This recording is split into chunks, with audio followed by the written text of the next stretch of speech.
శ్రీ పరమాత్మనే నమః. హరి ఓం. శ్రీ నారాయణ భట్టతిరి గారు రచించినటువంటి శ్రీమన్నారాయణీయంలో ఈరోజు మనం 3వ దశకంలో ఉండే 6వ శ్లోకం నుంచి 10వ శ్లోకం దాకా ఉండే విశేషాంశాలు తెలుసుకుందాం. 6వ శ్లోకం. భగవద్భక్తిస్తావత్ ప్రముఖ మధురా తద్గుణరసాత్ కిమపి ఆరూఢ చేత్ అఖిల పరితాప ప్రశమనీ పునశ్చాంతే స్వాంతే విమల పరిబోధోదయమిలత్ మహానంద అద్వైతం దిశతి కిమతః ప్రార్థ్యం అపరం. మనకు నారాయణ భట్టతిరి గారు ఆ గురువాయూరప్ప స్వామి ముందు కూర్చొని తన యొక్క విన్నపాలు వినిపిస్తున్నారు. అందులో భాగంగా భగవంతుడి మీద భక్తి కావాలని అడిగాడు. ఆ భక్తి కూడా ఎందుకంటే ప్రపంచ విషయాల కోసం కాదని పరమాత్మనే ఆశ్రయించడం కోసంగా కావాలని ఆయన అడుగుతున్నారు. ఆ భక్తి వస్తే తద్వారా దేహభ్రాంతి, దేహంలో ఉండే బాధలు కూడా తొలగిపోతాయని ముందే విన్నవించారు. ఇప్పుడు దాన్ని ఇంకా విస్తృతంగా చెప్పుకుంటూ వస్తున్నారు. 5వ శ్లోకంలో చెప్పిన దాని విషయాన్ని కంటిన్యూ చేస్తున్నారు. భగవద్భక్తి స్థావత్, స్వామి నీ యందు భక్తి కలిగితే, ఓ గురువాయూరప్ప నీ యందే స్థిరమైన, తావత్ అంటే నిశ్చయమైన, స్థిరమైన భక్తి గాని నీ యందు కలిగిందా నాకు, అప్పుడేమవుతుంది? ప్రముఖ మధుర, ఎటువంటిది? ప్రముఖమైన మధురమైంది, మాధుర్యమైంది. దాన్ని మించిన మాధుర్యం ఇంకో దాంట్లో లేదు. మాధుర్యం అంటే ఆస్వాదించే కొద్దీ ఇంకా ఆస్వాదించాలనే కోరిక కలిగేది. ఒక మామిడి పండు తింటాం, ఒక మామిడి పండు తింటే కొంతసేపటికి ఒక 2వ మామిడి పండు వరకు తింటాం, తర్వాత మళ్ళీ మనకు వెగటేస్తుంది. కానీ ఆ మాధుర్యం మనకి కొద్దిసేపే. ఆ ఒక తేనె తినాలన్నా కూడా తేనె కూడా కొంతసేపు తింటాం, ఎక్కువ తింటే మన వల్ల కాదు. అలాగే స్వీట్స్ కానీ అవన్నీ మధురమైనవే, కానీ ఎంతవరకు తీసుకుంటాం? ప్రపంచంలో ఉండి ఈ మాధుర్యాన్ని కొంచెంసేపు అయిన తర్వాత విసుగు వచ్చేస్తుంది. కానీ భగవంతుని భక్తి ఎటువంటిది? అది ప్రముఖమైంది, మధురమైంది, మధురాతి మధురమైంది.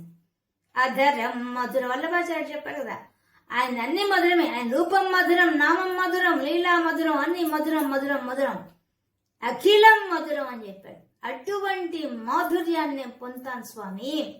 కాబట్టి తద్గుణ రసాత్, నీ యొక్క కళ్యాణ గుణాలు, తద్గుణములు, నీ గుణములు ఎటువంటివి?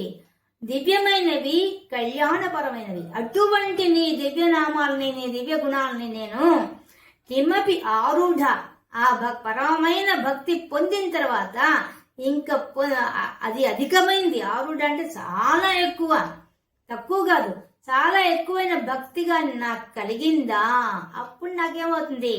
చేత్ అఖిల పరితాప ప్రశమని, అఖిలమైన అన్ని రకాలుగా ఉండే పరితాపాలు, ఆ పీడలు అవన్నీ తొలగించిపోతాయి. తాపం పోతుంది స్వామి. మేమంతా మానవ జన్మ ఎత్తిన తర్వాత మేము తాపాలు పొందుతాం. ఏం తాపాలవి? జన్మ వచ్చిందంటే మనకేముంటుంది? ఆధ్యాత్మిక బాధ ఉంటుంది. ఆధ్యాత్మికం అంటే మన శరీరానికి వచ్చే రోగము, మన మనసుకు వచ్చే రోగం, దాన్ని ఆధ్యాత్మికం అంటారు. అటువంటి తాపంతో అల్లాడిపోతాం మేము. మళ్ళీ ఆది భౌతికం. భౌతికం అంటే మనలాగా పుట్టిన ఇతర జీవులు, మనలాగా పుట్టిన మనుషుల వల్ల కావచ్చు, లేదా సమస్త జీవరాశి వల్ల కావచ్చు, దోమ మొదలుకొని చీమ మొదలుకొని సింహాల దాకా ఏవైనా సరే వాటి వల్ల మనకు ఇబ్బంది రావచ్చు. అలాగే మన తోట మనలాగా పుట్టిన మనుషుల వల్ల, మా వాక్కు వల్ల శారీరకమైన బాధలు రావచ్చు. ఇవన్నీ కూడా మనం ఆది భౌతికం అవుతాయి. మనలాగా శరీరం తీసుకున్న వాళ్ళతో వచ్చే సమస్యలు. ఇది ఒక తాపం. ఈ తాపం కలిగిస్తుంది, చాలా కుంగిపోతాం. మనుషుల వల్ల వచ్చినా, ఇతర వాటి వల్ల వచ్చినా మనం అనేక ఇబ్బందులు పడతాం. కాబట్టి అటువంటి ఆది భౌతికమైనటువంటి తాపం. ఇంకా ఆది దైవికం. స్వామి నువ్వే ఇస్తావు, సునామీలు ఇస్తావు, తుఫాన్లు ఇస్తావు, అట్లాంటివన్నీ ఆది దైవికం. అటువంటి తాపాలతో తప్పించిపోతుందయ్యా మా యొక్క శరీరం. మేము తట్టుకోలేం. మేము పుట్టినప్పటి నుంచి ఈ 3 తాపాలతో అల్లాడిపోతుంటాం. కానీ నీ మీద భక్తి అధికంగా కలిగిందా, అప్పుడే వెంటనే ఏమైపోతుంది మాకు? చేత్, దానివల్ల అఖిలం సమస్తమైనటువంటి ఈ తాపాలంతా కూడా ప్రసమని తుడిచిపెట్టుకొని పోతాయ్యా. ఇంక ఈ తాపాలు శరీరానికి రావు. ఎందువల్ల? భక్తి పారవస్యంలో మునిగిపోయిన వాడికి ఇవి ఏం చేస్తాయి? నీ భక్తి ముందు అవన్నీ బలాదూర్ వెళ్ళిపోతాయి, పారిపోతాయి ఆ తాపాలన్నీ. అటువంటి వాడివయ్యా ఓ స్వామి నువ్వు. కాబట్టి పునః మరలా అంతే నా యొక్క అంతే నా యొక్క హృదయంలో స్వామి అంతే చివరకు స్వాంతే నా హృదయ స్థానంలో, నా హృదయంలో విమల పరిబోధోదయమిలత్ స్వామి. అది ఎటువంటిది వస్తుంది తెలుసా? నీ మీద భక్తి భావం పొంగి పొరలినప్పుడు ఏమొస్తుంది? విమలం, స్వచ్ఛమైన, నిర్మలమైనటువంటి పరిబోధ. బోధ అంటే జ్ఞానం. ఆ జ్ఞానం ఉదయిస్తుంది. బోధోదయమిలత్ ఉదయిస్తుంది నాలో నుంచి జ్ఞానం. ఇది ఒకరు చెప్పక్కర్లేదు, ఏ గురువులో వచ్చి నేర్పించక్కర్లేదు. భక్తి భావం నాలో కలిగిందా, నాకు తెలియకుండానే నాలోనే జ్ఞానం ఉదయిస్తుంది. అప్పుడు ఏమైపోతుంది? ఆనందం. ఇటువంటి ఆనందం పొందుతా నేను. ఎక్కడా ప్రపంచంలో లేని అన్ని ఆనందాలు నేను పొంది అప్పుడు ఏమవుతుంది? అది దేని దారితీస్తుంది? అద్వైత దిశగా ప్రయాణం చేస్తుంది నా జీవితం. ఎలా మారిపోతుంది భక్తుడైన వాడి జీవితం? ఆ మహా ఆనందాన్ని పొంది, గొప్ప ఆనందం, దాని మించిన ఆనందం ఇంకోట్లేదు. ప్రపంచంలో ఉండేవన్నీ చూసి మేము ఆనందాలు అనుకుంటుంటాం. ఏదో పసిబిడ్డ పుట్టాడు, భలే ఆనందపడిపోతాం. కానీ ఆ పసిబిడ్డ పెరిగే కొద్దీ వాడి వల్ల కష్టాలు, నష్టాలు, బాధలు మొదలైపోతాయి. అలాగే ఏది తీసుకున్నావు, ఇల్లు కట్టుకుంటాం, ఇల్లు కట్టినట్టు బాగానే ఉంటుంది. తర్వాత ఇంట్లో రిపేర్లు అన్ని మొదలై మళ్లీ సమస్యలు మొదలవుతాయి. అలాగే ఏది కూడా మా సుఖం కోసం, మేము ఆనందం కోసం అనుకుంటున్నాము ప్రపంచ విషయాలు, వాటి అన్నింటి వెనుక అవి సుఖాలే, అవి సంతోషమే గాని ఆ సంతోషపు ఖరీదీనిటలో మాకు బాధలుంటాయి. కానీ నిన్ను పట్టుకొని అధికమైన ఆనందాన్ని పొందితేనా మమ్మల్ని ఎక్కడ తీసుకెళ్తుంది? అద్వైత స్థితికి తీసుకెళ్ళిపోతుంది. ఆ అద్వైత స్థితి వచ్చిందా ఏమవుతుంది? అద్వైతం అంటే, ద్వైతం అంటే రెండు, అద్వైతం అంటే ఒక్కటేంది? పరబ్రహ్మం ఒక్కటే అనే సత్యం తెలుస్తుంది. ఎలా? నాలోనే కూర్చున్నావు ఓ స్వామి, నాలోనే నువ్వు కూర్చో అన్నావు ఆత్మస్వరూపంగా. నాలో ఎలా ఉన్నావు? ఒక పద్మంలో ఒక వడ్ల గింజ పై భాగం మనలంతా దాంట్లో దీపంగా వెలుగుతున్నావు నా లోపలే. ఆ వెలుగుతున్న ఆ దీపాన్ని నేను దర్శిస్తాను. అలాగే విశ్వమంతా నీ యొక్క వెలుగుతో నిండిపోయినది. అటువంటి దాన్ని చూస్తాను. అవ్యక్తంగా కూర్చున్న నీవు వ్యక్తావ్యక్తంగా కూర్చోన్నావు విశ్వంలో. అటువంటి నీ దేదీప్యమైన స్వరూపాన్ని ఆయన ఒక్కడు తప్ప, విశ్వమంతా ఉండి ఒక్కడే ఉన్నాడు తప్ప ఇంకేమీ లేదు అనే సత్యము, ఆ జ్ఞానము నాకు ఆ భక్తుడికి లభిస్తుంది. ఎవడైతే నీ భక్తిని పొందుతాడో వాడు ఆ జ్ఞానం పొందుతాడు. వాళ్ళలో ఉండే అవిద్య పోతుంది, పోయి దేహ భ్రాంతి పోతుంది. పైగా అంతటా నీవే ఉన్నావని, నాలోనే నువ్వు ఉన్నావని తెలుసుకుని సత్యం గోచరం అవుతుంది. దిశతి అలా వెళ్ళిపోతుంది. వెళ్తే ఏమవుతుంది? కిమత ఇంకేముందయ్యా, అంతటా నువ్వే ఉన్నావు, నువ్వే నాలో ఉన్నావు అని సత్యం తెలిసిన తర్వాత, అది స్పృహలోకి వచ్చిన తర్వాత, అది ఎరుకలోకి వచ్చిన తర్వాత, అలా నేను మేలుకున్న నాడు ఇంకా నిన్నేమడిగేది ఉంటుంది? ప్రార్థ్యం అపరం. ఇంకా నేను అపరం ఇంకో కోరేది ఏముంటుందయ్యా? అంతటా నువ్వు నాలో నువ్వు కూర్చోవంటే నేను నువ్వు అడుక్కునేది ఏముంటుంది? ఏముండదు. ఇద్దరం ఒకటే అయిపోయాం కదా. నాలోనే దైవత్వాన్ని దర్శించిన తర్వాత, అంతటా దైవత్వాన్ని దర్శించిన తర్వాత ఇంకా అడిగేది ఏముంటుంది? అడగడం. ఏమడుగుతాం? ప్రార్థించడానికి ఏముంటుంది? నేను ఇది ఇవ్వయ్యా, అది ఇవ్వని అడుగుతామా? ఆ భ్రాంతి పోయేంత వరకు మేము అడుగుతాం. ప్రపంచంలో ప్రతి విషయం అడుగుతాం. ఎప్పుడైతే ఆ భ్రాంతి నువ్వు తీసేస్తావో, ఈ దేహ భ్రాంతి, నేను దేహము అనే భ్రాంతి, నేను అనే ఒక భ్రాంతిని తీసేస్తావో, ఆ జ్ఞానం ఎప్పుడైతే ఉదయిస్తుందో మాలో, ఇంకా అద్వైత భావం వచ్చిన తర్వాత ఇంకా మాకేం కోరికలు ఉంటాయి స్వామి? ఆ రమణ మహర్షి ఏం కోరికలు కోరాడు? ఒక గోచిగుడ్డ పెట్టుకొని తిరిగాడు. ఆ రామకృష్ణ పరమహంస ఏం కోరికలు కోరాడు? ఏవి కోరలేదు. ఆ వివేకానందుడు ఏ కోరికలు కోరాడు? ఏవి కోరికలు కోరలేదు. వాళ్ళు ఆ స్థితికి వెళ్ళిపోయి ఎంతలో మంది ఋషులు వాళ్ళంతా పొందారు ఆ విషయాన్ని. కాబట్టి ఇంక నిన్ను అడిగేది ఏముంటుంది? ఏముండదు. కాబట్టి నాకు భక్తిని ప్రసాదించు స్వామి. ఇంత ఏం చెప్తున్నాడు ఇంతసేపు చెప్పి? నాకు భక్తి ముఖ్యం. భక్తిని ప్రసాదించు. నీ అనుగ్రహం లభించిందా? భక్తి ఉదయిస్తుంది నా హృదయంలో. ఎప్పుడైతే నా హృదయంలో భక్తి వికసిస్తుందో నాకు జ్ఞానం వస్తుంది. జ్ఞానం వస్తే నేను అనే భ్రాంతి పోతుంది, అవిద్య పోతుందయ్యా. అవిద్య అనామంత అంతమైపోతుంది. నా లోపల ఉండే ఆ అవిద్య పోతుంది, నా మనసులో ఉండే ఆ అవిద్య పోతుంది. ఎప్పుడైతే పోతుందో అప్పుడేమవుతుంది? తిమిర మిహిర ద్వీప నగరీ. ఎక్కడ? ఆ అనంత ఎప్పుడు ఉదయిస్తావు నా హృదయంలో. ఎలా ఉదయిస్తావు? అనేక కోటి సూర్యకాంతులు ఏ విధంగా వెలిగితే ఎలా ఉంటుందో అలాంటి కాంతితో నిండిపోతుందయ్యా నా హృదయం. స్వంతే నాలో నిండిపోతావు. ఇంక నా భ్రాంతి పోతుంది. అప్పుడు జ్ఞానం వచ్చి నువ్వు నేను వేరే అనే భావం ఉండదు. ఆ భావం లేని రోజు ఇంక నిన్ను అడిగేదేముంటుంది స్వామి? కాబట్టి భక్తిని ప్రసాదించమని చెప్పి అడుగుతున్నారు, వినయంతో అడుగుతున్నారు. దానివల్ల పొందే ఆనందం గురించి కూడా చెప్తున్నారు నారాయణ భట్టాచార్య గారు. ఇంత అద్భుతంగా అడుగుతారు. ఈ శ్లోకం మనం చదివితే మనం కూడా భగవంతుడిని అదే అడిగినట్టు అవుతుంది. 7వ శ్లోకం. విధూయ క్లేశాన్ మే కురు చరణయుగ్మం ధృతరసం భవక్షేత్ర ప్రాప్తౌ కరమపి చతే పూజన విధౌ భవన్మూర్త్యాలోకే నయనం అధతే పాద తులసీ పరిఘ్రాణే ఘ్రాణం శ్రవణమపి తే చారు చరితే. ఓ స్వామి, విధూయ క్లేశాన్ మే నాకు ఈ కష్టాలని విధువున్ దూది పింజల్లాగా ఎగిరిపోయేటట్టుగా చేసేవయ్యా కష్టాలన్నీ కూడా. క్లేశాన్ నా యొక్క కష్టాలన్నీ కూడా దూది పుంజలు ఊస్తే ఎలా వెళ్ళిపోతాయో అలా వెళ్ళిపోయేటట్టు చేయి. ఆ విధంగా నువ్వు చేస్తావనుకో, చేస్తే నేనేం చేస్తాను? నువ్వు అనొచ్చు, ఏందయ్యా నీ రోగం తీసేస్తే, నీ మానసిక రోగం తీసేస్తే నువ్వేం చేస్తావు అని అడగొచ్చు నువ్వు. కానీ నేనేం చేస్తాను స్వామి తెలుసా? నేనేం చేస్తాను? నువ్వు చెయ్యి. నువ్వు చెయ్యాల్సింది ఏంటంటే నాకు ఈ బాధలు తీసేసి.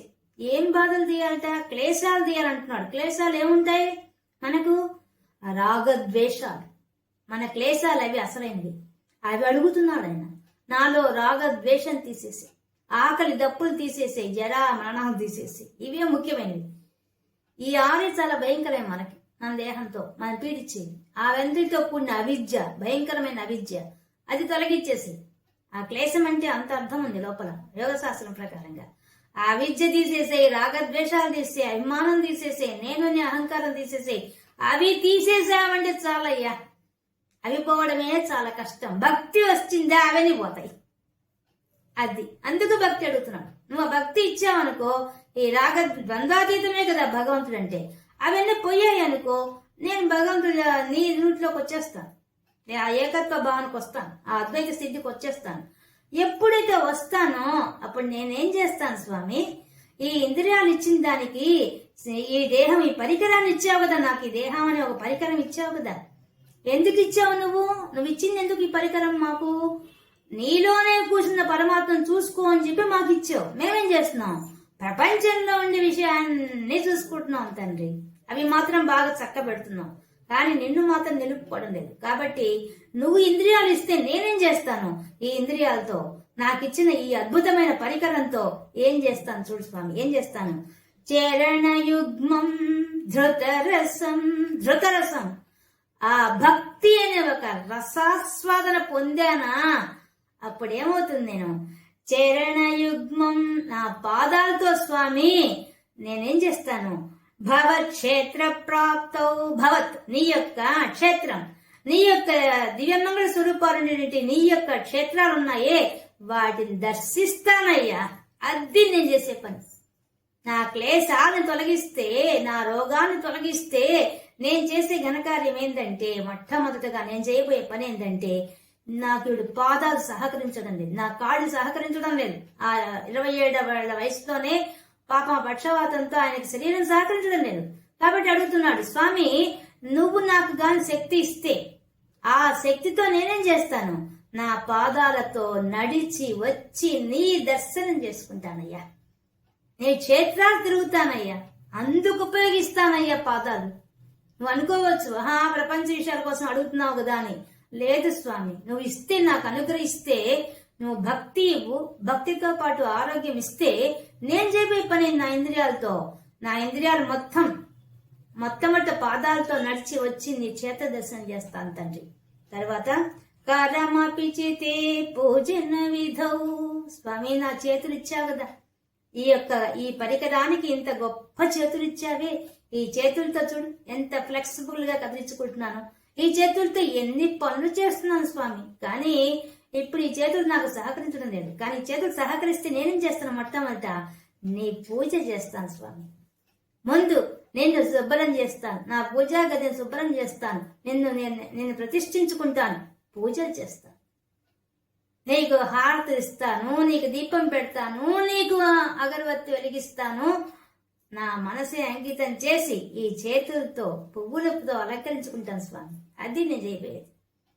పూజలు చేయడానికి కోసంగా ఈ చేతులు కావాలయ్యా, నీ చేతుల దర్శన కూడా కాళ్ళు కావాలయ్యా నాకు.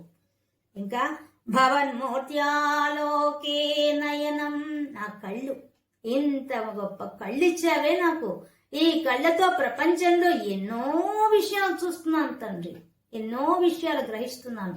కానీ నీవు వీటికి శక్తి ఇచ్చిన తర్వాత నేనేం చేస్తాను, ఈ కళ్ళతో వచ్చి భవన్మూర్త్య నీ యొక్క దివ్యమంగళ స్వరూపాన్ని చూస్తాను తండ్రి, చూసి తరించిపోతాను తండ్రి. అంతకు మించి నిన్నేం కోరలేదు. ఇంద్రియాలు ఇచ్చామని చెప్పి ప్రపంచ విషయాల కోసంగా పరిగెత్తాను స్వామి.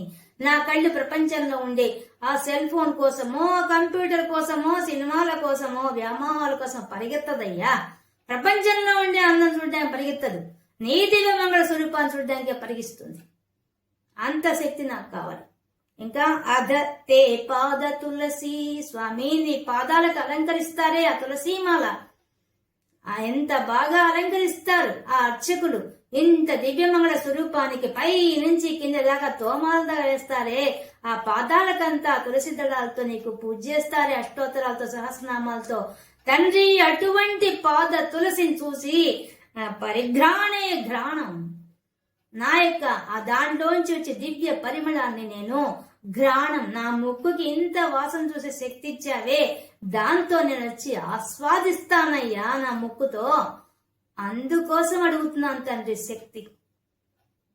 మరి శ్రవణమపి, నాకు చెవులు వినడానికి ఎంత శక్తో ఇచ్చావు తండ్రి. ఈ చెవులకు తలుపులు లేవు తండ్రి, ఉదయం లేచి ఎన్నో శబ్దాలు వింటుంది. కానీ నీ భక్తి భావం నాకు కలిగిన తర్వాత ఆ రసాస్వాదన కోసంగా ఈ చెవులను దేనికి ఉపయోగిస్తాను, చారు చరితే, నీ అందమైన చరిత్ర వినడానికే ఉపయోగిస్తాను తండ్రి. నీ లీలల గురించి, నీ మహత్యాన్ని గురించి, నీ కథల గురించి మరీ మరీ మరీ వింటానయ్యా. అందుకోసం ఈ చెవులు పనిచేయాలి తండ్రి. ఈ ఇంద్రియాలు నీ సేవకే కావాలి తప్ప ప్రపంచ విషయాల కోసం కాదు తండ్రి నేను అడుగుతున్నది. ఈ దేహంలో ఉండే రోగాన్ని పోగొట్టుకుని ఎందుకు అడుగుతున్నానంటే నిన్ను ఆశ్రయించడానికి అడుగుతున్నాను తండ్రి. నువ్వు కళ్ళిచ్చినందుకు సార్థకత, నీ దివ్యమంగళ రూపాన్ని దర్శించడం, ఈ పాదాల నుంచి ఇచ్చినందుకు సార్థకత, నీ క్షేత్రాలు దర్శించడం, ఈ చెవులెందుకు ఇచ్చినందుకు సార్థకత, నీ లీలా మహిమలు వినడమే సార్థకత. ఈ ముక్కు ఇచ్చిన దానికి నీ దగ్గర ఉన్నటువంటి సుగంధ ద్రవ్యాలను గ్రహణించడమే అసలైన లక్ష్యం. కాబట్టి తండ్రి నువ్వు ఇచ్చిన ఈ ఇంద్రియాలను నీకే అర్పిస్తానయ్యా. మాకింత శక్తి ఇచ్చావే ఈ శరీరంలో, ఈ పరికరానికి ఎన్ని పరికరాలుగా మాకు ఉపయోగించే రకంగా ఇంత అద్భుతమైన ఒక పరికరం ఇచ్చావు కదా, దీన్ని నీ సేవకే ఉపయోగిస్తాను తండ్రి. కాబట్టి నన్ను అనుగ్రహించవయ్యా, భక్తిని ప్రసాదించవయ్యా స్వామి అని అడుగుతున్నారు నారాయణ భట్టతిరి గారు. అద్భుతంగా అడుగుతున్నారు. ఇంకా 8వ శ్లోకం.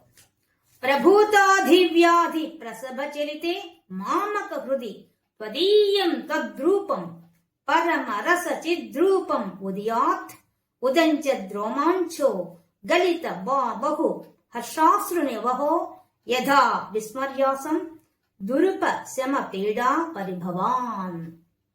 స్వామి ప్రభూత ఆదివ్యాధి, నా శరీరానికి ఈ భయంకరమైన రోగం వచ్చింది కదా, ఆ రోగం వల్ల ఏమవుతోంది, ఆది వ్యాధి రెండూ వచ్చాయి. ఇప్పుడు శరీరానికి రోగం వచ్చింది, తద్వారా మనసుకు కూడా రోగం వచ్చేసింది. ఎందువల్ల ఈ భయంకరమైనది, భరించలేనంత రోగం ఈ రోగం. మనం అంతే కదా, ఏదైనా చిన్న రోగం వస్తే మన శరీరానికి వచ్చిన కష్టం కన్నా మనసు ఎక్కువ కష్టపడుతుంది. శరీర రోగం తక్కువగానే ఉంటుంది. ఒక ముళ్ళు గుచ్చుకోనండి శరీరం బాగానే ఉంటుంది. మిగతా అంత శరీరం బాగానే ఉందిగా, కాలుకి ఒక్క దగ్గర ముళ్ళు గుచ్చుకుంది. కానీ ఏమనొచ్చు, అబ్బో నా ముళ్ళు గుచ్చుకుంది, అమ్మా నా ముళ్ళు గుచ్చుకుంది అని ఎక్కువ టెన్షన్ పడిపోతాం. అంటే వచ్చిన ఒక భాగం అయితే మిగతా భాగం అంతా వచ్చినట్టుగా భావిస్తాం. మన మనసు అంత భయంకరమైంది. అందుకే మానసిక రోగానికి మందు లేదు, శరీర రోగానికి మందులు ఉన్నాయి. మానసిక రోగానికి నువ్వే మనసుతోనే ట్రీట్ చేసుకోవాలి, ఇంక వేరే దారి లేదు. ఎన్ని మందులు ఇచ్చినా మానసిక రోగాన్ని నువ్వే ట్రీట్ చేసుకోవాలి. ఎందువల్ల మనసును జయించాలి, జయిస్తేనే అది లొంగుతుంది, లేకపోతే లొంగదు. అటువంటి నికృష్టమైంది మనసు. కాబట్టి ఆది వ్యాధి, స్వామి నా శరీరానికి రోగం వచ్చింది, తద్వారా మనసుకు రోగం వచ్చేసింది. ఆది వ్యాధి రెండు వచ్చేసాయి నాకు. వచ్చి ఏం చేస్తున్నాయి, ప్రసభ చెలితే నా మనసు అతలాకుతలం అయిపోతుందయ్యా. ఈ శరీరంతో అటాచ్మెంట్ పెంచుకొని నా మనసు అతలాకుతలం అయిపోతుంది, బెదిరిపోతుందయ్యా, చెలించిపోతుంది నా మనసు. ఇట్లాంటి మనసుతో దైన్యంగా పడిపోయిందయ్యా. నేను ఎందుకు పనికిరాను, ఏమి చేయలేను, నా వల్ల కాదు అనే స్థితికి వెళ్ళిపోయింది, దైన్యంగా వెళ్ళిపోయింది నా మనసు. ఏం చేయమంటావు? ఇట్లాంటి మనసు మామక హృదయం. అటువంటి నా మనసును, నా హృదయంలో తద్రూపం నీ రూపంగా వచ్చి కూర్చుందా, తద్రూపం నీ యొక్క రూపం వచ్చి కూర్చోవాలి. ఇటువంటి మనసులో, ఈ దైన్యంతో ఉన్న నా మనసులోకి ధైర్యం ఇచ్చేవాడి నువ్వు వచ్చి కూర్చోవాలి. అభయం ఇచ్చేవాడి నువ్వే కదా, అభయాస్తం ధరించి రా వచ్చి కూర్చో. తద్రూపం త్వదీయం, నీ యొక్క తద్రూపం నీ రూపం వచ్చి కూర్చోవాలి. ఎలా కూర్చోవాలి నీ రూపం? ఇంతకుముందు నేను చెప్పానే, పైన కిరీటంతో, ఆ సూర్యమండలాన్ని మించిపోయే కాంతితో ఉండే కిరీటం, ఆ యొక్క కస్తూరి తిలకం తీర్చిదిద్దిన నుదురు, ఆ కళ్ళ నిండా కరుణ నిండిన కళ్ళు, ఆ యొక్క అందమైన ముక్కు, ఆ యొక్క చెవులు, ఆ చెవుల నుంచి పెట్టుకున్న కుండలాల నుంచి వస్తున్న ప్రతిదీ దాంతో ప్రతిబింబంతో ఈ చెక్కిళ్ళు, మెరిసిపోతున్న నీ చెక్కిళ్ళు, నీ కంఠాభరణమైన కౌస్తుభం, మళ్ళీ పూలహారాలు, మణిహారాలు, పద్మాల మాలలు, మళ్ళీ తోమాలలు, కేయూరాలు, అంగదాలు, కంకణాలు, ఉంగరాలు ధరించి, కటిహస్తము కటి భాగంలో మేకలు ధరించి, కింద పీతాంబరం ధరించి, ఆ పద్మముల వంటి పాదాలలో తులసి మాలలు నిండిపోయి ఉంటే అటువంటి రూపం నా మనసులో కూర్చోవాలయ్యా. ఇదా కూర్చోవలసింది. ఎప్పటికైనా నశించిపోయి ఈ శరీర బాధ నాకెందుకు, దాన్నెందుకు నా మనసులో నేను కూర్చోబెట్టాలి? ఆ భయాన్ని, దైన్యాన్ని తెచ్చి నేను నా మనసులో కూర్చోబెట్టాలి, నిన్ను కూర్చోబెట్టాలి. అటువంటి భక్తి నాకు కావాలి తండ్రి, నిన్ను కూర్చోబెట్టాలి. తద్రూపం పదీయం, నీ యొక్క రూపం, ఆ దివ్యమంగళ స్వరూపం వచ్చి నా మనసులో కూర్చోవాలి. కూర్చుంటే ఏమైపోతుంది? పరమ రస చిద్రూపం ఉదయాత్. అది ఎటువంటిది? పరమ రస, దాన్ని మించిన రసానందం, ఆనందం అనే రసం, చిద్రూపం, ఆ చిచ్చక్తిగా నాలో కూర్చున్న ఆ రూపం ఉదయాత్, ప్రకాశించాలి, ఉదయించాలి. ఎప్పటికీ సాయం సంధ్య కాకూడదు, ఉదయించే సూర్యుడిలాగా ఎప్పుడూ ఉదయించే ఉండాలి. ఆ ఆనంద రస ప్రవాహం అలాగే ఉండాలి, ఎప్పటికీ ఉండాలి. నీ రూపం చెక్కు చెదరకుండా నా హృదయంలో ఉండిపోవాలి. ఆ రస ప్రవాహంలో నేను మునిగి తేలాలి. తేరడం అంటే ఎలా ఉండాలి స్వామి? ఎలా ఉండాలి? ఉదయించే ద్రోమాంచో, నా శరీరం, నా అంగంలో పుల్లకరించిపోవాలయ్యా. నాలో ఉండే ప్రతి వెంట్రుక నిక్కబొడుచుకోవాలి. రోమాంచో, రోమాలు, నా ఒంట్లో ఉండే ప్రతి రోమం వచ్చి నిక్కబొడుచుకోవాలి, పుల్లకరించరావాలయ్యా. ఆ స్థితికి నేను వెళ్ళిపోవాలి. ఏ గొప్ప భక్తులు పొందే ఆనందం ఎటువంటిదో, నీ రూపాన్ని స్థాపించుకొని వాళ్ళు పొందే రస ప్రవాహం ఏదుందో దాంట్లో నేను మునకలు వేయాలి. మునకలు వేయాలని నాలో పులకింత రావాలి. నీ రూపం నాలో నిలబడాలి, నాలో రస ప్రవాహం రావాలి, నాలో పులకరింత రావాలి.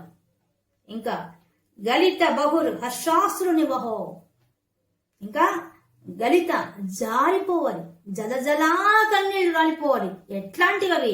హర్ష అశ్రువులు, హర్షం ఆనందంతో రావాలి, ఆనందాశ్రువులు రావాలి. బాధతో మేము ఏడిస్తే వచ్చి ఈ శరీరంకు తుచ్చమైన శరీరం కోసం ఏడుపు కాదు. అట్లాంటి కన్నీళ్లు నాకు అక్కర్లేదు. నాలో కన్నీళ్లు రావాలి. ఎలా రావాలి అవి? నీ కోసమే, నీ మీద భక్తితోనే, నీ ఆనంద పరవశంలోనే అప్పుడు జలజలా కన్నీళ్లు రాలాలి, అశ్రు నివహో ప్రవాహంలాగా జారాలి, గడిత జారాలి, జాలి రావాలి, బహు అనే అనంతంగా ఆగకుండా రావాలి. ఆ అశ్రుడు ఆనంద అశ్రువుడు జలజలా రాలిపోతుండాలి. అప్పుడు ఏమది యథా, ఏ విధంగా అయితే దురుపశమ పీడా పరిభవాన్. స్వామి, ఈ దుర్భేద్యమైన, ఈ దుస్సాధ్యమైన ఈ దేహంలో ఉండి ఈ రోగంతో, ఈ మానసికమైన బలహీనతో అల్లాడిపోయే పీడతో, నా పీడతో పీడించబడుతుంది నేను, దాని నుంచి బయటికి రావాలి. బయటికి రావడం ఎట్లా బయటికి రావాలి? నేను విస్మర్యాసం, నన్ను నేను మరిచిపోవాలి. నా దేహంలో ఒక రోగం ఉందని, ఆ రోగం వల్ల మనసు బాధపడాలని అనే విషయమే మరిచిపోవాలి. నా మనసు నిండా నీ రూపం ముద్రించబడాలి. నా మనసు నిండా ఆనందం నిండిపోవాలి. ఆనందంతో శరీరం పులకరించిపోవాలి. ఆ ఆనందంతో కన్నీళ్లు కారిపోవాలి, ఆనందాశ్రువులు రావాలి. అంతే తప్ప తుచ్చమైన ఈ దేహం కోసంగా నేను దుఃఖించరాదు. నేను మర్చిపోవాలి, విస్మర్యం మర్చిపోవాలి. అసలు నాకు బాధ ఉంది, శరీరానికి ఒక రోగం ఉంది అనే విషయం మర్చిపోవాలి. నేను అంత భక్తి నాకు కావాలి. ఆ భక్తిలో ఓరలాడాలి. అది నా కోరిక.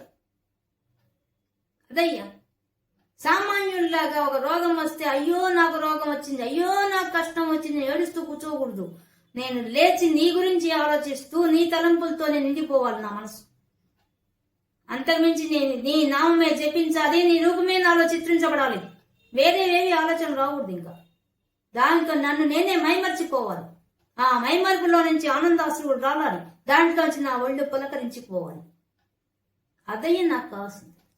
అటువంటి భక్తిని ప్రసాదించున్నావు. నేను భక్తి ఎందుకు అడుగుతున్నా అంటే ఇందుకు అడుగుతున్నావు కాబట్టి స్వామి భక్తిని ప్రసాదించు. ఇక 9 మరుద్దేహాధీశ త్వయి ఖలు పరాంచోపి సుఖినో భవత్ స్నేహీ సోహం సుబహు పరితప్యే చ కిమిదం అకీర్తిస్తే మా భూత్ వరద గద భారం ప్రసమయన్ భగవద్భక్తోత్తంసం ఝటితి కురు మాం కంసదమన. ఓ కంసదమన, కంసుణ్ణి సంహరించావు కదయ్యా. ఓ కృష్ణ పరమాత్మ, నీకు పుట్టినప్పటి నుంచి నీ వెంటబడ్డాడే, పుట్టుక మరణం లేనివాడి నీ వెంటబడి మరణించాలి, నీకు మరణం ఇవ్వాలని చెప్పి ఎంతమంది రాక్షసుని పంపించాడయ్యా కంసుడు. అలాంటి వాడిని సంహరించావా, మోక్షం ఇచ్చావయ్యా వాడికి. నీ చేతిలో మరణించాలంటే వాడికి మోక్షం కాక ఇంకే ఉంటుంది. అటువంటి దుర్మార్గుడైన కంసుడికే మోక్షం ఇచ్చేసావు కదయ్యా. కానీ ఇప్పుడు త్వయి ఖలు పరాంచోపి సుఖినో. స్వామి, పరాంచోపి, అసలు నువ్వంటే ఏమాత్రం ఇష్టం లేని వాళ్ళు, నీ మీద వైర భక్తితో ఉన్న వాళ్ళు, అలాంటి వాళ్ళంతా సుఖంగా జీవిస్తున్నారు కదయ్యా. సుఖినా, వాళ్ళంతా ఎంత హాయిగా బతుకుతున్నారు తండ్రి. వాళ్ళకి శరీరానికి ఒక్క రోగం ఉందా? అసలు ఏమన్నా ఉందా? వాళ్ళు ఏమన్నా నీ భక్తులా? కాదే. నిన్ను పుట్టినప్పటి నుంచి చంపడానికి ప్రయత్నం చేసిన వాడే ఆ కంసుడు. అతని దాకా ఎందుకు, అతను పంపించిన రాక్షసులంతా నిన్ను చంపడానికి వచ్చారు. అలాంటి వాళ్ళకంతా మోక్షం ఇచ్చేసావు కదయ్యా. అలాంటి వాళ్ళని సుఖపడిపోయారే. ఖలు కదా, త్వయి ఖలు, నీ గురించి వాళ్ళు వచ్చి నిన్ను చంపడానికి వచ్చి నీకు వ్యతిరేకంగా వచ్చి వాళ్ళంతా సుఖపడిపోయారు కదయ్యా. ఆ పోతనొచ్చింది నీకు విషం కక్కడానికి. ఆ విషంతో పాటు పంచ ప్రాణాలు లాగేసి ఆమె భయపడి కేకలు పెట్టాల్సిన ఆహా ఓహో అంటూ ప్రాణం వదిలేసింది. ఎంత సుఖంగా తీసుకుపోయావయ్యా ఆ రాక్షసుని. ఆ శకటాసురుడు వస్తే వాణ్ణి అట్టి తీసుకెళ్ళావు కదయ్యా. ఎంతమందిని నువ్వు సంహరించింది. వాళ్ళందరూ నీకు వ్యతిరేకమైన వాళ్లే, వైరభక్తితో వచ్చిన వాళ్లే గాని నీ మీద ప్రేమతో వచ్చారా? వాళ్ళేమన్నా వాళ్ళందరికీ నువ్వు బాగా అనుకూలంగా సుఖం ఇచ్చావు కదయ్యా. ఆ కంసుడి సంగతి చెప్పు. వాడు తింటున్నా, తాగుతున్నా, తిరుగుతున్నా నువ్వే కళ్ళలో కనిపించావు వాడికి అనుక్షణం. నువ్వు చంపుతావు అనే ధ్యాసతో వాడు బతికాడు. బతికినంత కాలం నీ గురించి ఆలోచించాడు. వాడేమైనా ప్రేమతో నిన్న అనుకున్నాడా? నీతో వైరంతో అనుకున్నాడు. అలాంటి వాళ్ళకేమో నువ్వు అంత సుఖాన్ని ప్రసాదించావు. ఏం తండ్రి ఇది, ఎంత విచిత్రమయ్యా ఈ విషయం. కిమిదం, ఏం చిత్రం ఇది. వాళ్ళకిస్తావా మోక్షం, వాళ్ళకిస్తావా సుఖం, వాళ్ళేనా నీకు కావాల్సింది. నేను భగవత్ స్నేహిసు అహం, స్వామి అహం నేను నీ మీద స్నేహభావంతో ఉన్నానయ్యా. భగవత్ స్నేహి, స్నేహితుడు అంటే ఎవరు? అంటి పెట్టుకొని ఉండేవాడు. నిన్ను వదిలిపెట్టకుండా పట్టుకొని ఉన్నా కదా. నాకు ఆ భాగవతంలో ఉండే ఆ రమ్యమైన విషయం తెలిసిన తర్వాత నిన్ను అంటి పెట్టుకొని వదిలిపెట్టకుండా పట్టుకొని ఉన్నా కదా. మరి నాకెందుకు ఆ సుఖం ఇవ్వడం లేదు? వాడికి ఇచ్చావు కదా, కంసుడికి ఇచ్చావు, వాళ్ళందరికీ, ఆ రాక్షసులందరికి ఇచ్చావు కదా. మరి నేనేం వాళ్ళకన్నా వాళ్ళు వ్యతిరేకంగా ఉన్నాను? నీకు పరాంచోపి, నీకు ఆపోజిట్ లో ఉన్న వాళ్ళని ఎందుకయ్యా అంత బాగా ఆదరించావు? నిన్నే కోరుకుంటూ నిన్నే స్నేహంగా భావించి అతుక్కో కూర్చున్నా కదయ్యా. నా పట్ల ఎందుకయ్యా ఇలా ప్రవర్తిస్తున్నావు? శుభగు తప్యేచ, ఇంత పరితపించిపోతున్నానే నేను నీకోసంగా. నీ భక్తి కావాలని, నువ్వు నీ రూపం నాలో ఉండాలని ఇంత ఇదిగా అడుగుతున్నానే. ఇదేం విచిత్రం. ఇంత పరితపించేవాడిని ఇక్కడ నేను ఉండగా వాళ్ళెవరో నీ మీద ద్రోహభక్తితో నిన్నే చంపాలని ప్రవర్తించేసిన వాళ్ళకేమో మోక్షం ప్రసాదించేసావు, సుఖం ఇచ్చేసావయ్యా. ముందు బతికినంత కాలం సుఖపడ్డారు, వాళ్ళకే రోగాలు. నేను చూడు, ఇంత నీకోసమే ఆరాట పడుతూ పోరాటం చేస్తుంటే నా మీద కించిత్తు కూడా కరుణ చూపించకుండా ఉన్నావే. ఇదెక్కడ చిత్రం? కిమిదం, ఇదేం చిత్రం అయ్యా? ఇదెక్కడ న్యాయం? నువ్వు చెప్పు, ఓ పరమాత్మ నువ్వు చెప్పు. గేహాదీశ, వాయుపురం పట్టణవాసి, వాయుపురం నీదే కదా. నాకు వాయుపురం ఉంది, నాలోనే ఉంది, ప్రాణశక్తిగా కూర్చో ఉన్నావు. నాకు వాతరోగం వచ్చింది, మరి పోగొట్టవాడిసినాడు నువ్వే కదా. ఆ వాయుపురం పట్టణంలో కూర్చుంటే సరిపోయిందా? వచ్చింది నాకు వాతరోగం తొలగించి నిన్నే ఆశ్రయిస్తా అని చెప్తున్నా కదా. నేను నిన్ను ఆశ్రయిస్తున్నాను తప్ప నేను ప్రపంచ సుఖాల కోసం అడగలేదు కదా. ఎందుకు? నీకంటే వ్యతిరేకంగా ఉన్న వాళ్ళు, నువ్వంటే ఇష్టం లేని వాళ్ళు, నీ మరణాన్ని కోరుకున్న వాళ్ళ మీద చూపించినంత దయ నా మీద చూపించడం లేదు. నేను నీ మీద స్నేహంతో ఉన్నాను స్వామి, నా మీద చూపించు. అకీర్తిస్తే మా భూత్, నా వల్ల నీకు అపకీర్తి వస్తుందయ్యా. అది నా బాధ. ఇంత స్నేహితుడున్నాడు, ఇతడు భక్తుడు, అతన్ని కరుణించకపోతే ఈయనే దేవుడు అని నిన్ను అపకీర్తి పాలవుతావయ్యా. నువ్వు అపకీర్తి వస్తే మా భూత్ నేను తట్టుకోలేను తండ్రి. వ్యతిరేకించే వాళ్ళకు సుఖపెట్టావని, నీతో స్నేహంగా ఉండే వాళ్లకు పట్టించుకోలేదని ఆ అపకీర్తి నీకు వస్తుంది తండ్రి. అందుకని అడుగుతున్నాను. కానీ నువ్వు వరద, నువ్వు ఎటువంటి వాడు తండ్రి? మేము కోరకపోయినా మాకేది అవసరమో అవసరానికి తగినట్టుగా, అర్హత తగినట్టుగా కోరికలు తీర్చేవాడే కదయ్యా. నీకు తెలియనిది ఏమన్నా ఉంటే కదా మేము చెప్పడానికి. నీకు సకలం తెలుసు కదా, అన్ని వరములు ప్రసాదించగల శక్తి ఉన్నవాడే కదా. నీకు నేను చెప్పాలా నా విషయం? నీకు అసలు నాకు ఈ రోగం ఉంది తగ్గించు నీకు చెప్పాలా? నాలోనే ప్రాణవాయువుగా కూర్చో ఉన్నావు కదా. ఆ ప్రాణశక్తిలో లోపం వచ్చే కదా నాకు రోగం వచ్చింది. నీకు తెలియకపోతే నేను చెప్పాలి, నీకు తెలుసు. ఇంక నేను చెప్పేది ఏముంది? గద భారం ప్రసమయం, ఎందుకయ్యా గద నా అనారోగ్యాన్ని తొలగించలేకుండా, ఈ భారాన్ని ఎందుకు తొలగించలేకుండా ఉన్నావు? నీకు అసాధ్యమా? సాధ్యమైన విషయమే. మహామహుల్ని వ్యతిరేకించిన వాళ్ళందరికీ సుఖాన్ని కలిగించినావు, మోక్షమే చేసావు. మరి నాకెందుకయ్యా ఇంత స్నేహభావంతో నాకెందుకు ఈ రోగాన్ని తొలగించలేకున్నావు? ఎందుకు ఉపేక్ష చేస్తున్నావు నా విషయంలో? కాబట్టి నేను ఇంకొకటి అడుగుతున్నాను స్వామి, నాకు అవి ఇవి మాటలు వద్దు. ఇంకా నేను ఒకటే నిర్ణయానికి వచ్చాను. ఏంటది? భగవద్భక్తోత్తంసం, పరమ భాగవతోత్తముని నేను కావాలి. నీ భక్తులలో శ్రేష్టమైన వాడిని నేను కావాలి. అంతే నేను కోరేది. శ్రేష్టమైన వాడు ఎలా ఉంటాడో అలాంటి శ్రేష్టత్వం నాకు కావాలి. ఎలా? నీ రూపం నాలో చిత్రించబడాలి. నీ రూపంలో ఉండే ప్రతి అవయవాన్ని నేను దర్శించాలి. ఆఖరకు నీ ముంగురులో ఉండే ఒక్క వెంట్రుక కలిగినప్పుడు నాకు నా దర్శనం కావాల్సిందే నీ రూపం. ఆ దర్శన ఆనందంతో నేను మునిగిపోవాలి, నా రోగాన్ని మర్చిపోవాలి. అంతే, పరమ భాగవతత్వముడుగా నిలవాలి. అదే నేను కోరుకుంటున్నాను.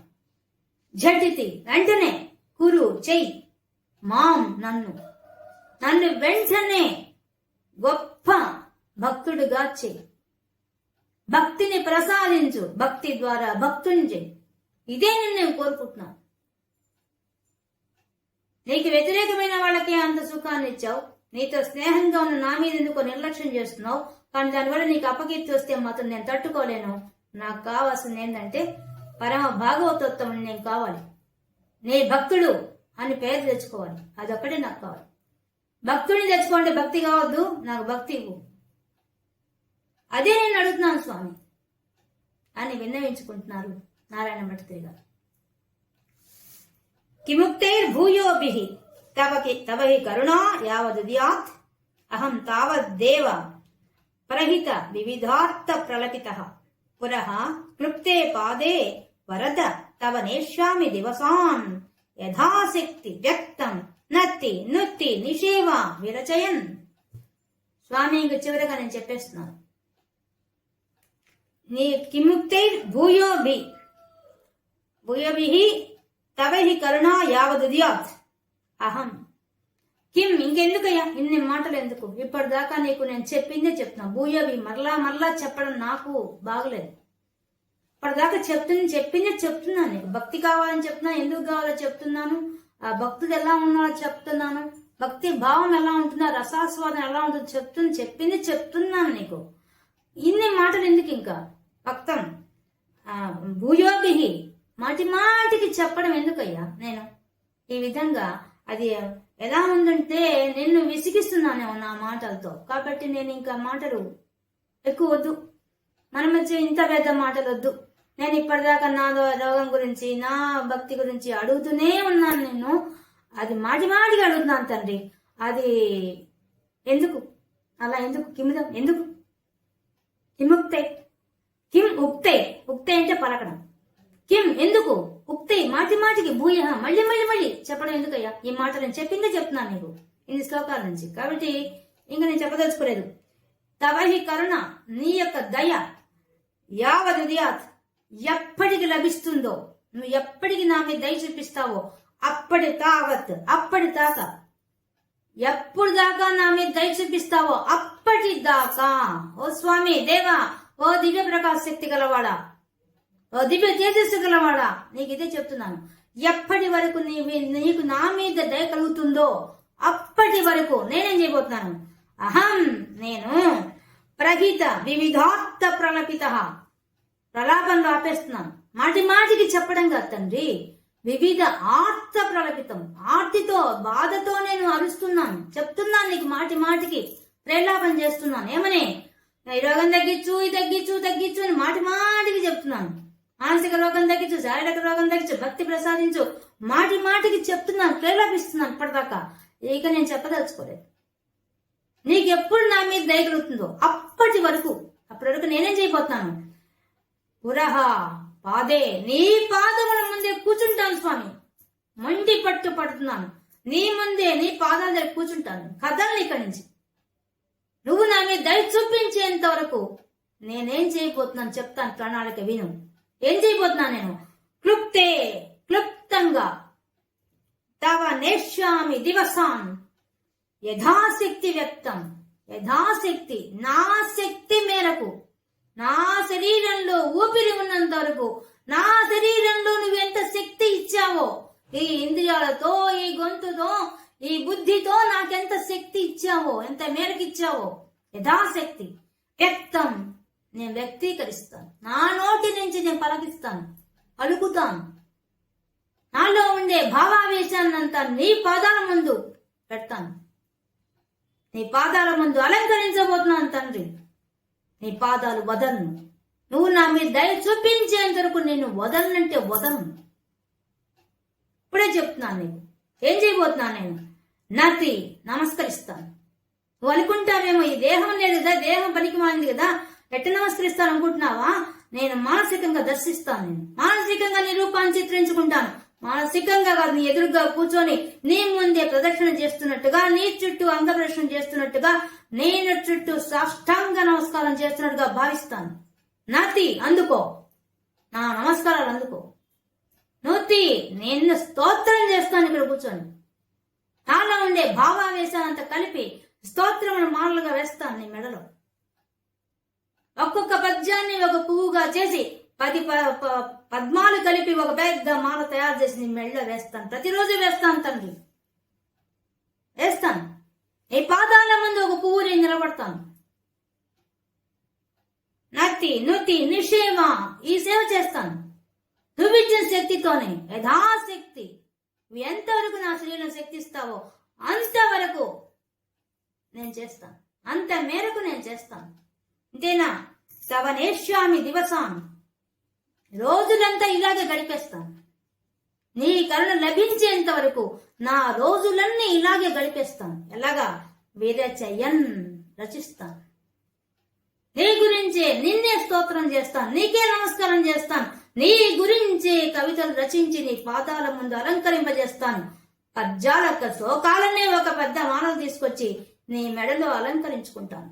ఇదే నా సేవ అందిస్తున్నాను స్వామి. అందుకో నీవు దయ చూపించేంత వరకు నీ పాదాలు వదిలిపెట్టను. అప్పటి వరకు నీ దయ నా మీద కలిగేంత వరకు అప్పటిదాకా ఈ రోజు ఇలాగే గడుపుతాను. ప్రతిరోజు ఇలాగే గడుపుతాను. వస్తాను నీ గుడికి, నీ గుడిలో ముందు కూర్చుంటాను, నిన్నే దర్శిస్తాను, నీ పాదాలే ఆశ్రయిస్తాను. నీ పాదాలకు నేను పద్మాలు అలంకరిస్తాను. ఆ పద్మ మాల ఏదంటే నాలో ఉండే భావావేశం, నా స్తోత్రాలు తీసుకొచ్చి నీకు మాలగా వేయిపోతున్నాను. స్వీకరించు, అనుగ్రహించు. ఇదే స్వామి నేను విన్నవించుకుంటున్నాను. ఇదేనయ్యా నేను కోరుకునే భక్తి.